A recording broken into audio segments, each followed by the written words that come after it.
नमस्कार दोस्तों। आज हम भारत के चंद्रयान-3 मिशन के द्वारा की गई महत्वपूर्ण खोजों का विश्लेषण करेंगे।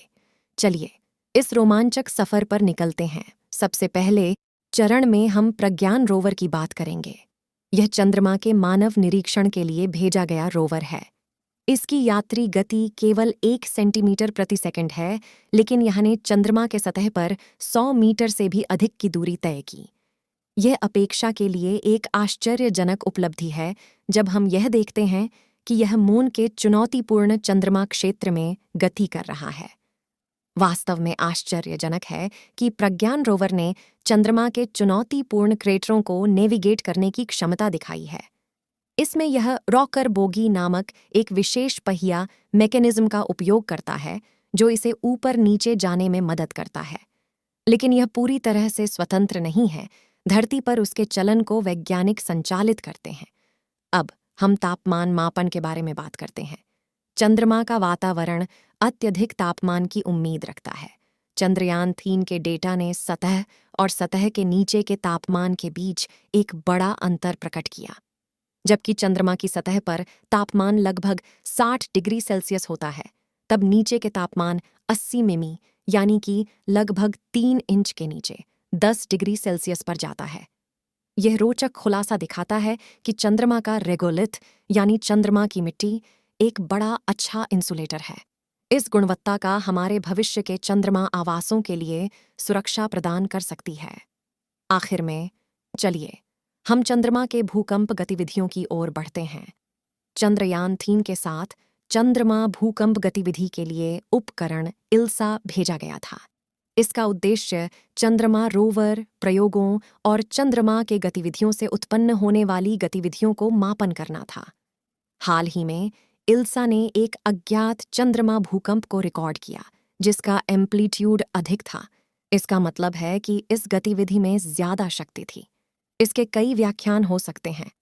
भारतीय विक्रम लैंडर ने अपने खुद के अध्ययन और प्रयोगों के साथ साथ रोवर और उसकी क्रियाओं से आने वाली गतिबद्धता को मापने वाला एक उपकरण ले रखा था। आईएसआरओ ने बताया कि instrument for lunar seismic activity IISA ने धरती के चुंबकीय गतिविधियों को मापता था और इसके साथ ही एक प्राकृतिक घटना को भी दर्ज किया जिसके स्रोत की जांच की जा रही थी। आईएसआरओ ने एक्स पहले ट्विटर पर पोस्ट किया कि लैंडर पर हुए प्राथमिक तौर पर चंद्रमा के निकट पृष्ठ प्लाज्मा पर्यावरण के मापन का पहला कभी मापन किया गया था और इसमें पाया कि यह कुछ खास नहीं है। मिस मित्रा ने बताया कि प्लाज्मा वायुमंडल में चार्ज कणों की मौजूदगी को दुरुस्त करती है जो चंद्रयान-3 का उपयोग कर रहा है और यह खूबसूरती से कमी है जिसका मतलब है कि यह रेडियो संचार को कम बाधित करेगा। विक्रम लैंडर ने अपने बिस्तर पर सोने से पहले हॉप प्रयोग किया जिसमें उसने अपने इंजन को चालाया लगभग 40 सेंटीमीटर ऊपर उठकर और 30-40 सेंटीमीटर की दूरी पर लैंड किया। आईएसआरओ ने इसे सफल प्रयोगों बताया और इससे यह पता चला कि वानिकी लैंडिंग के बाद यह अपने इंजन को फिर से शुरू कर सकता है। इसके साथ ही यह दिखाया गया कि यह या त्रुटि के मिट्टी वायुमंडल में उठने की क्षमता रखता है, क्योंकि अब तक टेस्टिंग और असली उठन केवल पृथ्वी से किया गया था। इन सभी जानकारियों के आधार पर विक्रम लैंडर के प्रयोग से भारत के भविष्य के अंतरिक्ष योजनाओं के लिए महत्वपूर्ण डेटा मिला है।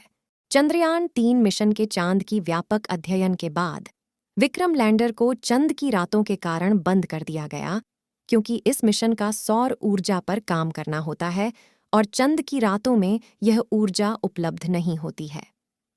14 दिन की अवधि को चंद्रयान-3 मिशन की जीवन क्षमता मानी गई थी, लेकिन भारतीय अंतरिक्ष एजेंसी आईएसआरओ अब भी उम्मीद है कि विक्रम लैंडर को पुनर्जीवित किया जा सकता है। हालांकि 200 डिग्री से भी ठंडी और अत्यधिक अंधकार के कारण यह असंभव है कि रोवर फिर से जीवित हो, लेकिन अंतरिक्ष एजेंसी का कहना है कि चंद्रयान की रात के अंत के बाद सौर पैनल को रोशनी का प्रतिस्पर्धीकरण मिलता है तो यह हो सकता है।